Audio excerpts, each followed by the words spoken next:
Eh bien, sachez que je suis très content de vous retrouver aujourd'hui pour une nouvelle vidéo en lien avec l'univers Marvel. Parce qu'aujourd'hui, vous le savez, même si on a eu le trailer de Captain America Brave New World, même si on a eu le trailer des Thunderbolts, il est vrai que l'une des grosses actualités du moment, en tout cas du côté de Marvel, c'est la série Agatha All Along. Alors, pour l'instant, il est vrai qu'on peut émettre pas mal de négativité, dans le sens où, par exemple, peut-être que pour certaines personnes, ça ne raconte pas grand-chose, peut-être que c'est trop court. Ce sont des choses qu'on évoque déjà sur la chaîne principale ou même en live sur Twitch, donc n'hésitez pas à aller voir tout ce petit écosystème. Mais en tout cas, personnellement, j'aime beaucoup ce que je vois. On a quelques petits indices.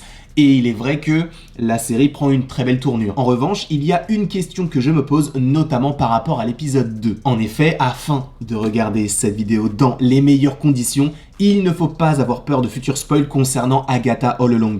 Dans le cas contraire, fuis, pauvre fou. En effet, on a des sorcières supposément qui arrivent pour attaquer Agatha, ou en tout cas qui ont des choses à lui reprocher. Et on pourrait comprendre, puisque Agatha, du côté du MCU pour l'instant, est une sorte d'antagoniste slash anti-héros. Et, en gros, ce sont 7 sorcières qui font référence dans les comics aux 7 de Salem. Et aujourd'hui, dans cette vidéo, on va essayer de comprendre qui sont les 7 de Salem. Sachant, je le précise évidemment, que je ne suis pas un féru de comics, je ne connais pas tout particulièrement. Je ne suis qu'un simple spectateur qui s'est renseigné et qui s'est dit, bon, on va essayer de vulgariser un petit peu tout ça. Donc évidemment, vous aurez plein d'autres vidéos, peut-être plus complètes, peut-être plus intéressantes, je ne sais pas, mais en tout cas, moi, je donne ma petite touche personnelle. Et j'espère bien sûr que cela vous plaira. Donc on va parler des 7 de Salem, mais dans un premier temps, c'est quoi Salem? Eh bien dans un premier temps, sachez que Salem est une petite bourgade qui est aux États-Unis et plus précisément dans le Massachusetts, donc notamment l'État où nous avons la ville de Boston. Et en fait, cette ville, par rapport au 7 de Salem, n'a pas été choisi au hasard. En effet, il y a un fait historique par rapport à tout cela. Pour le coup, ce n'est pas du tout une réécriture de la part de Marvel, même si vous allez voir qu'il y a des choses évidemment qui changent parce qu'il faut s'adapter à ce carcan entre guillemets super-héroïque, magique et peut-être un petit peu fantastique par rapport à tout cela. Mais là, disons que ce sont des choses qui se sont véritablement déroulées dans la ville de Salem. En effet, puisque cette ville a été le théâtre d'un procès pour plusieurs accusations de sorcellerie à la fin du XVIIe siècle. Alors je ne rentrerai pas dans les détails parce que je ne suis pas du tout calé sur le sujet, mais ce sont des choses qui sont arrivées, d'accord? Il y a eu ce procès pour suspicion de sorcellerie et vous savez que à l'époque, quand il y avait une suspicion, boum, au bûcher. Et en effet, plusieurs personnes ont été accusées de prêter allégeance à Satan, donc des faits de sorcellerie en soi. Et certaines personnes ont été condamnées, d'autres ont été pendues. Et donc il y a ce fait-là qui s'est déroulé donc à la fin du XVIIe siècle. Et cette période-là est très importante, notamment par rapport au MCU. Parce que sachez, par exemple, que lorsque nous découvrons le passé d'Agatha lors d'un épisode de WandaVision, on découvre qu'Agatha était censée perdre ses pouvoirs et donc mourir en 1693. Et sachez que c'est la même période où l'on a eu donc ces faits de sorcellerie et le procès. Mais donc ça, c'est la véritable histoire, d'accord? Évidemment, du côté du MCU, on l'a remanié, puisque dans les comics, déjà, on n'est pas à Salem, on est à New Salem, qui ne se trouve pas dans le Massachusetts. Et dans cette ville et cette histoire des comics, on retrouve un personnage dont vous avez peut-être déjà entendu parler. Il s'agit de Nicholas Scratch. Et nous allons évidemment évoquer ce personnage dans cette vidéo. Parce que peut-être que ce nom ne vous dit absolument rien du tout. Mais vous allez voir que si on plonge un petit peu dans ce qu'il est réellement et à qui il est affilié, on peut se dire qu'il est possible que nous puissions le voir du côté de la série Agatha All Along. Et si vous le voulez bien, décomposons son nom. Dans un premier temps, bon, Nicolas, on va y venir un petit peu plus tard, mais Scratch ne vous est peut-être pas indifférent. En effet, le lapin que nous avons dans WandaVision, qui est là et qu'elle caresse tout au long de la série, qui est de retour également dans Agatha, s'appelle Senior Scratchy. Un nom qui n'a évidemment pas été pris au hasard et qui est en lien avec ce personnage-là. Sachant, on le rappelle, que dans la série WandaVision, ça a été confirmé que normalement on aurait dû avoir une scène qui a donc été coupée et qui par la suite a été supprimée, où on aurait dû savoir que ce lapin était en réalité une sorte de démon, avec en plus de ça le nom Scratchy, qui fait supposément référence à Nicholas Scratch. Ça fait un point. Mais qui est ce Nicholas Scratch?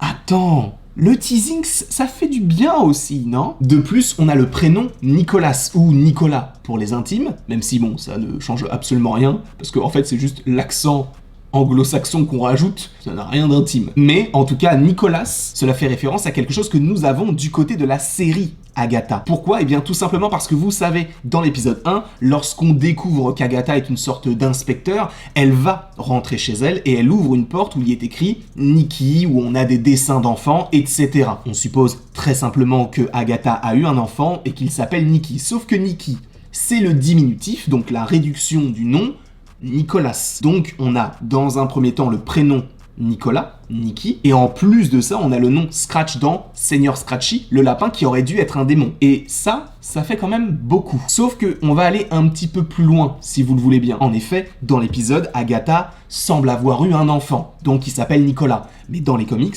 c'est la même chose. Nicholas Scratch, et enfin on va pouvoir dire qui il est, même si je pense que vous le saviez déjà, est le fils d'Agatha dans les comics. Oui, Agatha dans les comics ne ressemble pas du tout à Catherine Hahn. Par ailleurs, si vous voulez l'histoire d'Agatha, on pourra le faire, il n'y a pas de souci, moi je suis là aussi pour ça. Mais oui, sachez qu'Agatha est dans les comics une personne beaucoup plus âgée qui par ailleurs est devenue à un moment donné la gouvernante des enfants des 4 Fantastiques et justement elle-même a un enfant qui s'appelle Nicholas Scratch et qui est un antagoniste et qui fricote un petit peu avec Mephisto, avec Dormammu. Oui, c'est un méchant. Donc, peut-être, et c'est une question qu'on peut se poser, que le personnage de Nicholas Scratch dans la série Agatha pourrait apparaître et pourrait être véritablement le grand méchant de cette série. Ils peuvent évidemment changer des choses. Regardez dans She-Hulk,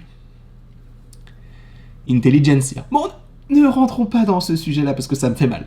Ça me fait très mal. Et là, tu vas me dire, bon, c'est bien beau de savoir que Nicholas Scratch dans les comics, c'est le fils de Agatha. Mais en réalité, quel rapport avec les 7 de Salem? J'y viens. Sachez que les 7 de Salem sont donc des sorcières / sorciers du côté des comics et qui ont une allure un petit peu, on va dire, de chimère. On va avoir un mélange entre un pouvoir et un animal dans la plupart des cas. Sachant que les 7 de Salem sont les enfants de Nicholas Scratch qu'il a eu avec 7 femmes différentes. Donc il a eu 7 enfants de 7 femmes différentes qui se sont regroupés et qui sont devenus les 7 de Salem et qui sont du côté de leur père, donc Nicholas Scratch. Et par conséquent, dans les comics, Agatha est la grand-mère des 7 de Salem. Alors, encore une fois, je ne sais pas s'ils iront jusque-là pour la série. Peut-être que cela sera le cas, notamment par rapport à ce troc avec le Darkhold. Parce que oui, dans l'épisode 3 d'Agatha, on apprend qu'Agatha a échangé son propre fils, donc Nicholas, en échange du Darkhold. Et vu que on sait que dans WandaVision, elle a le Darkhold, on sait qu'elle a donné son bébé. Sauf que son bébé, on peut se poser quand même pas mal de questions. Et Jennifer le dit dans l'épisode 3. Peut-être qu'il est mort, peut-être que c'est devenu un démon classique, ou peut-être que c'est devenu un suppôt de Mephisto, un agent de Mephisto. Donc, il se peut qu'il soit de retour. Sachant que vous allez me dire, mais oui, mais c'est peut-être l'adolescent vu sa réaction.